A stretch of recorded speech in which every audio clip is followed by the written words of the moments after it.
Let's get some questions from the panelists. Oh, I had one question about Okay, it. just hold on 2 That's okay. seconds. We're all coming back. So, great. Who had a question, sorry? Oh, so that was me, Ellie. Ellie, wonderful. Please go ahead. I was just wondering, is there a limit to the distances that particles can be entangled? Or have we measured that far yet, or anything like that? Oh, should I answer that, or do you want to answer it, Anna? Or Sadia? In fact, Sadia, you answer it. Hello. I'm actually not sure because we've not measured distances that far yet, but according to theory and maths, that should work, I suppose. But I think Anna and Eamon would both be better equipped to answer that than I am. Yeah, I'd like to answer that. Let me tell you straight away that we have actually teleported a quantum particle, which is basically entanglement, from the Earth to an orbiting spaceship. 5 years ago, 5 years ago, two entangled particles, one on an orbiting spaceship and one in a laboratory in Tibet. The Chinese did it, and it's amazing. Now, you imagine how far away that is the farthest communication we've ever done, which is about 200,000 kilometers, I think it was. I might be wrong there, but it doesn't really matter because we're talking about quantum particles. Imagine how far away, 200,000 kilometers is to a quantum particle. So we're pretty confident, although obviously we haven't gone to another galaxy and tried it out, but it's almost certain that there's no limit to this. And I might add, there's probably, not only is it distance doesn't mean anything, probably nor does time. i.e., you can entangle two particles and have a time difference. There's a very, very interesting experiment that was only done 20 years ago, the delayed choice quantum eraser, which used entangled particles as you would in the double slit. But they used entangled particles and they found that at a quantum level, events that have already happened can be altered.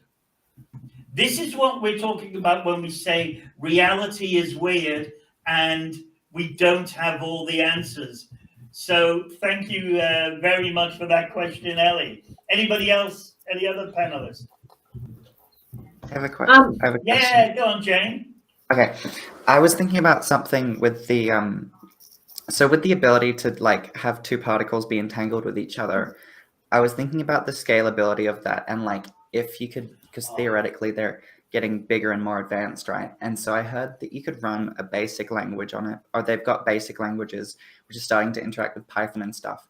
So I was thinking about like converting from a digital signal to this kind of like different, almost not digital format. And like what possibilities could that have for like cloud streaming and stuff? Because you almost could like, I'm just thinking, would you be able to transmit data over not the internet? And it kind of like, it's like, would you even need internet infrastructure to be able to like stream content over like the entire world? Wow, what a question. Anna, I think you're best to answer this. Yeah, but I'm backstage. I don't think you... No, you're not anymore. Okay. Great question, Jane. The quantum internet is coming.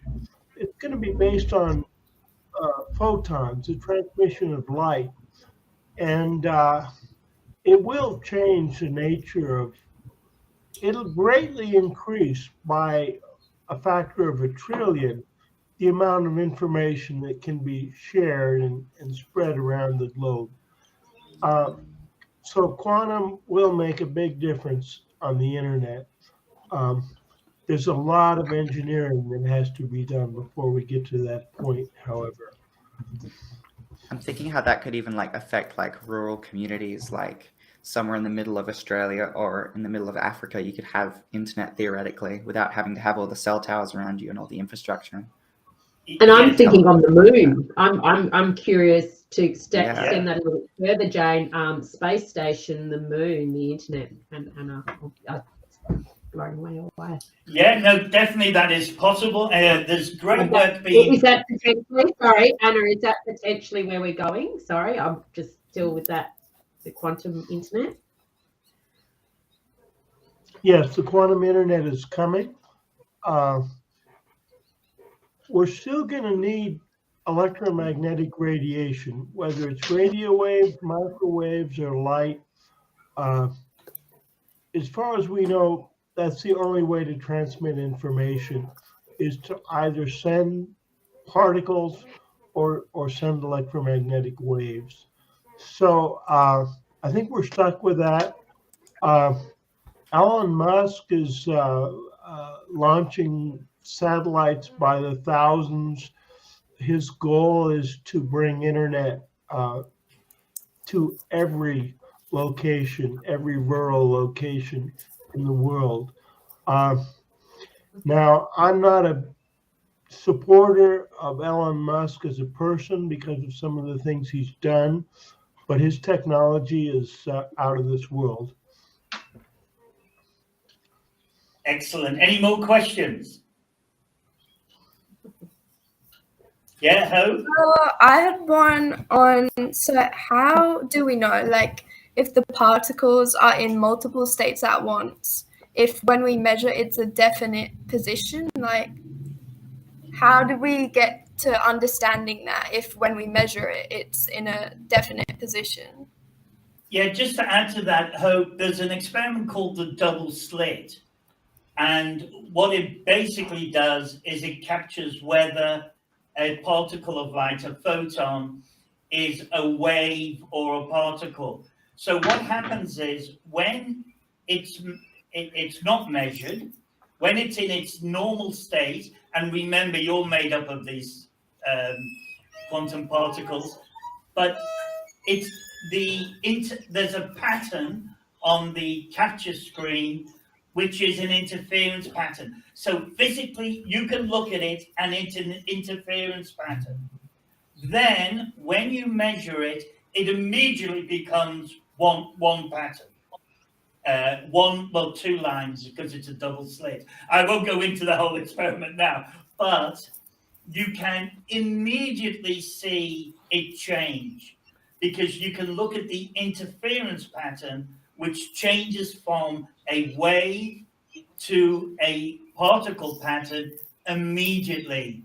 And it's even weirder because how does that photon know it's the second it's being observed? And there's I could answer. That's a great question, which I could spend hours answering. But we definitely know when you measure it, it becomes a distinct particle. But before you measure it, it's in what we call a really strange state called superposition, which is wave-particle duality. So it's a wave and a particle, and we know that for sure.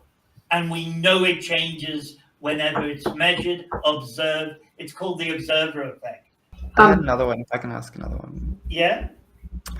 I was wondering about the application of quantum computing in artificial intelligence, especially because you've got all the breakthroughs in AI and the availability of it happening right now with all the cloud solutions. And I'm wondering, you can start to see them generating multiple frames to make videos, but we're still very much in that uncanny valley. I'm wondering if this, because I heard it kind of explained as if digital computers or classical computers are like a candle, this is like a light bulb. Yes. And so I'm wondering if it'll be able to bridge the gap into the uncanny valley and create videos that kind of can really cross the uncanny valley. If I may answer that question, and then I'll put on Anna. The biggest thing that's going to change in 2023 is a thing called AQ. So don't say AI anymore, because if you say AI, it shows you're not up to date. AQ is artificial intelligence plus quantum. and that is going to change the world in an unbelievable way. And yeah, I could talk, I could elaborate on that, but it really would just go on for hours. But just be aware that AI is going to take an absolutely huge leap forward and change things like medicine, the finance industry, everything we do. Would you like to add to that, Anna or Sadia? I'd like to say something about that. Yeah. I was deeply skeptical about the application of quantum computing, machine learning, and artificial intelligence. And the reason is because it's big data. You have a lot of bits, and quantum computers don't have very many bits yet. And so I was skeptical about it. But some of the leaders in the field have come out and said that it's a real prospect, a real possibility, Yes. and I have to look at it. Roger, would you like to ask a question? Is there anything on your mind or just a comment? Yes, I'm a bit confused. Yeah, that's normal. With with the how what exactly is it that the particles are doing when they're entangled? Like I don't know how to explain it. But Yeah. Take your time. I guess I'm just confused on the entangled with each other. How do we know that? Like I don't know how to explain myself. Sadia? Sorry, I don't understand your question. Do you mean how do they get entangled? No, I don't understand like how we know that they're entangled, and like what are the instantaneous changes with each other, but what are those changes? Right, so we kind of know when two particles are entangled with each other when it's hard to explain, but sometimes you know because you've kind of created a pair of entangled particles. Like I know people can create them by cooling them to a point where their wave functions, as I like the description of the particle, they overlap. So it kind of essentially becomes a joint kind of particle. But we know that they're entangled when one is measured, the other one is measured in an opposite direction, and they pass the information about one being measured in a certain way to the other one, so it kind of does the opposite thing, if that makes sense. It's hard to explain, I think. Yeah, that's exactly the situation. We get a pair of entangled photons or electrons, it doesn't matter, any quantum particle actually, and we can entangle them in a laboratory and then send them through fiber optic miles and miles away, or whichever way we want, it doesn't matter. As long as we don't measure any of them, they'll still exist. But as soon as you measure one of them, the other one will show exactly the opposite spin, because they're measured, and this happens every single time, and we've done it thousands and thousands and thousands of times. It's like you and I being in a different suburb and tossing a coin, and whenever you get heads, I always get tails. And that's what it is. Anna, would you like to, anything you want to add? Yeah, I want to mention that entanglement has been on the scene since the 1930s, when quantum mechanics first came out, because they solved the wave functions for the electrons, like in helium, for example, and they're entangled mathematically. So it kind of fell out of the mathematics. And even though the electrons in an atom of helium aren't far apart, they're still entangled. And it was an early consequence of quantum mechanics, but nobody wanted to accept it. And that's why Alain Aspect and the others had to do those Nobel-winning experiments, because nobody wanted to believe it. They could believe it in a limited case, like for the helium atom, but they couldn't believe it on a large scale where the particles are distances apart. But it really falls out of the mathematics. That's what I Yeah, had. that's excellent. We've just had a question from the audience, Sagan Ashmanda, saying there's a single wave function for the whole universe, as ever wanted to put it. I can comment on that, or do you want to comment, Anna or Sadia? Well, I've heard it said that when the Big Bang happened 14 billion years ago, all the particles were entangled, and most of them still are.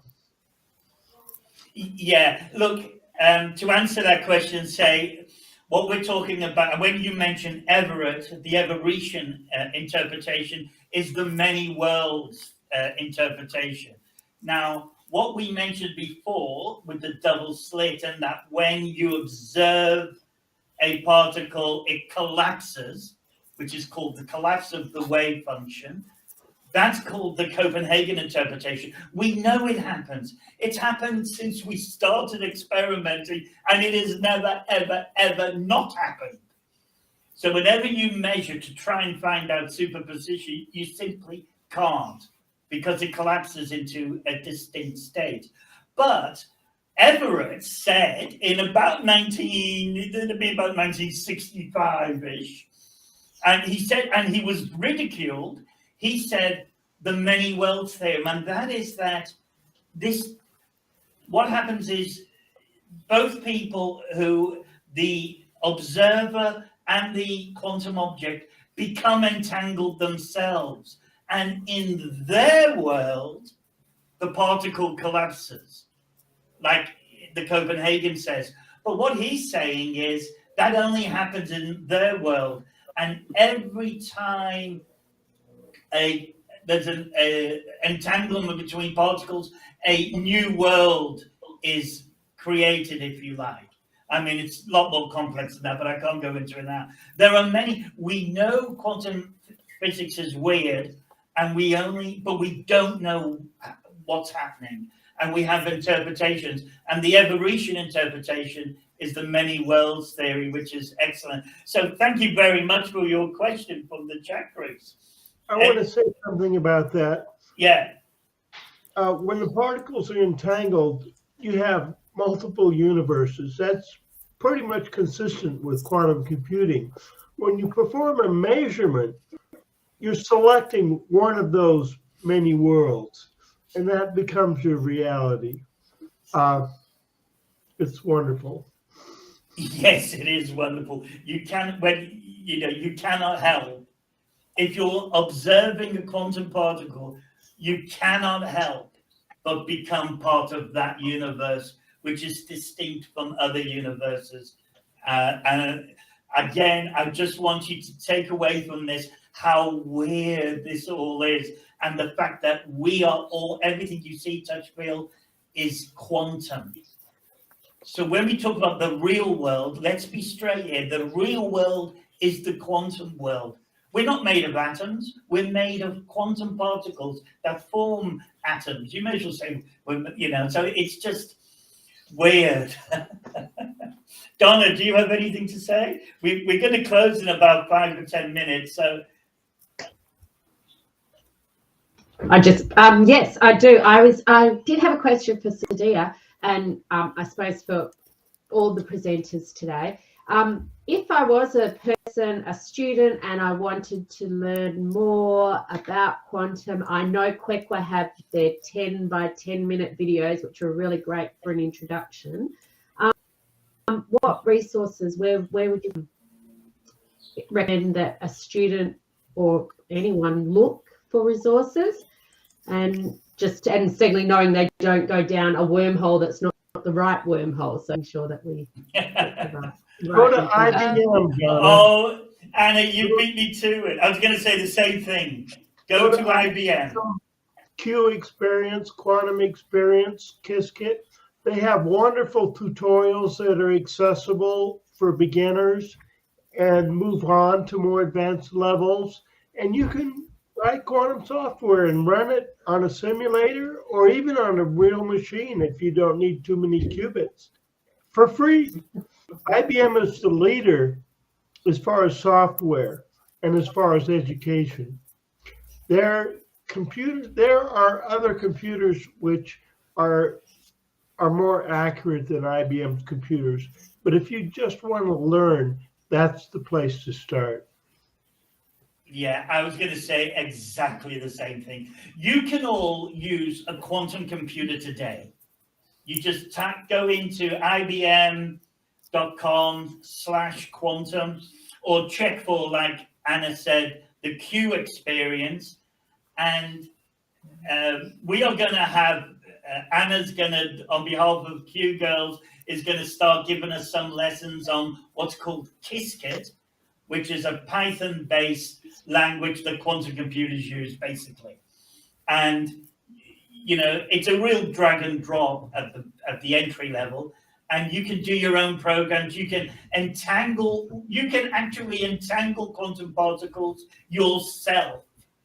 And somewhere in the world, two particles will actually be entangling, and they'll be manipulated by microwave pulses in a computer in any country in the world. It's fantastic.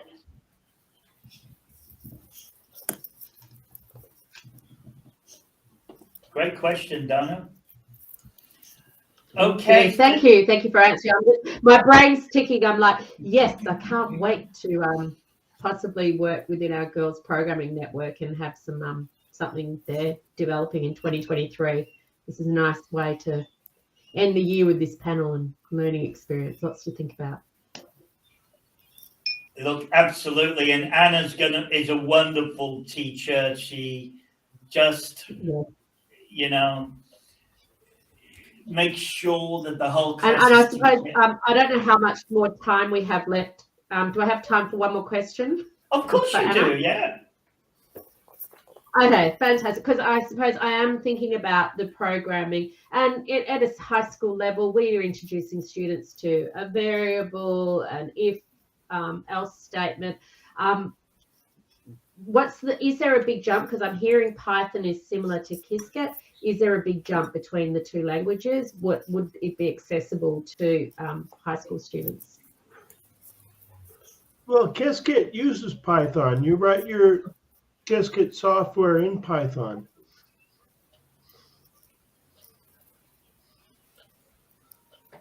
Okay. There's another language, the quantum assembly language, which is quite simple and which is important. But Python you'll get a lot of mileage out of Python for Qiskit. Yeah, excellent. To hear that we're in the right space and learning Python, because that's where we're sort of working with a lot of students with Python. So it's good to hear that make that step from Python to, well, quantum world internet. Yes, you can. Yeah, that's the absolute ideal way to do it.